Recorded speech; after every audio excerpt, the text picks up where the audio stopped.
But with all these deaths, like I said, come these kind of ghost stories. One of them is called The Lady of the Lake. Okay. This was in like shortly after the thing was open in the late 50s.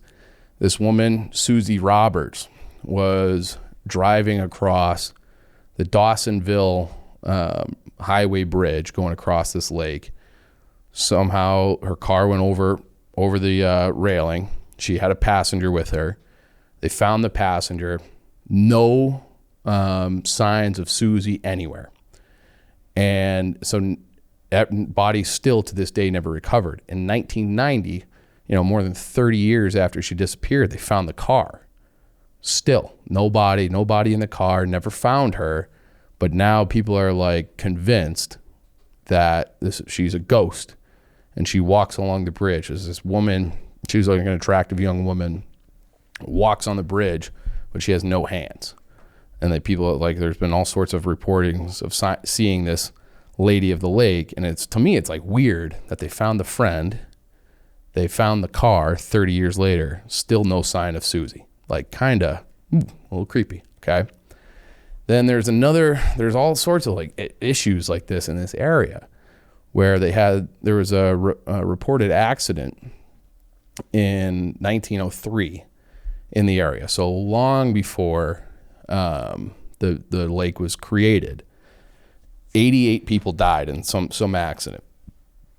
I can't remember what happened to them, but they were buried in that area. And people are saying that, the government kind of lied about how they transported these bodies in these cemeteries and things in the area, that they never actually really did it. So when they find these headstones, there's this diver who did an interview with CNN in 2017. He's like investigating. He's got a camera. He's going down. He sees body parts and arms and limbs, and he pulls on them. They just don't move. And he's like, it's really fucking creepy down there. And the body parts are like somewhat preserved because they're well underwater, and like deep underwater, and it's cold, so they're not like decaying the way a person buried in the ground would be. So they're saying that the ghosts from that death started haunting the area. Once their graves were disturbed, there was also theorized, and there's enough evidence to say that there was an Indian burial ground there too, that they just didn't give a fuck about because they're like, well, this is before us anyway, so flood them. We don't have to worry about moving those bodies. We'll just cover them with water.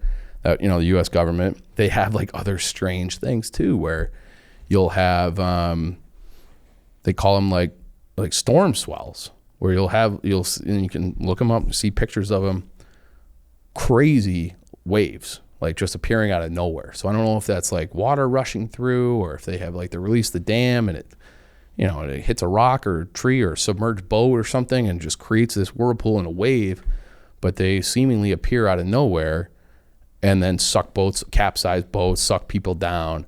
And, they basically, there's people who are claiming that are survivors of like these drowning things, that they feel like hands on them when they're getting pulled underneath, and then somehow they free themselves and get to the surface. But that's what survivors claim, is that like, it was not like I was just out of breath. It was, I'm being pulled down below.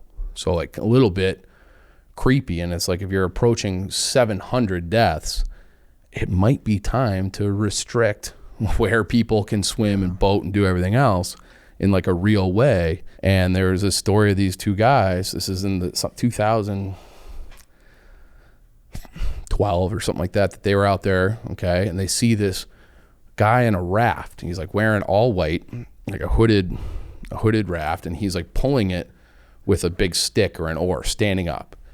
And they like make eye contact with this thing. The thing jumps out of the boat, starts furiously swimming towards them. Jumps off his raft rather, towards their fishing boat. They're fishing at night, so they have a giant spotlight. And so they shine the spotlight at the guy swimming, screaming at him. The boat's gone. They had a lantern, a raft gone. They had a lantern from the front of the raft, gone.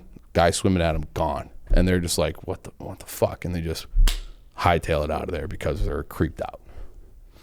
But there's lots of little, That's a shit ton of little stories. So you said you let it on to believe out the top. Do you think there is some supernatural stuff? I don't know what it is, but it's one of those things where I don't really believe in that stuff.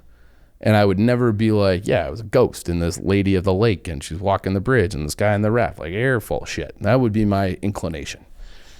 But they have so many deaths and so many unexplained things that I would probably be like, if someone told me that story, I'd be like, yeah, you're full of shit. And then if they were like, hey, you want to go, swimming at night or go fishing at night on Lake Lanier, I'd be like, no, I'm good. I'm good on that. So it's like my words would be like, I think you're full of shit. My actions would be like, maybe there's something to it. And that's Lake Lanier. A pretty kind of creepy place with a bad history.